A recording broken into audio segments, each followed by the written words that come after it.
அமிதமையானால் தனித்து உண்ணாது கூடி உண்ணது பாரு. கா கா கா கா கா கா. போலி உறவுகள் எல்லாம் மகிமை திரும்பிடமாகும். நல்ல உறவுகள் களங்கமில்லாத இறை உறவில் நம்மை சேர்க்கும். நல்ல உறவுகள் களங்கமில்லாத இறை உறவில் நம்மை சேர்க்கும்.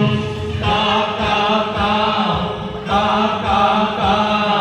காக்கா கூட்டத்தை பாரு, கரைந்து இழந்தது பாரு. அமிதமையானால் தனித்து உண்ணாது கூடி உண்ணது பாரு. அமிதமையானால் தனித்து உண்ணாது கூடி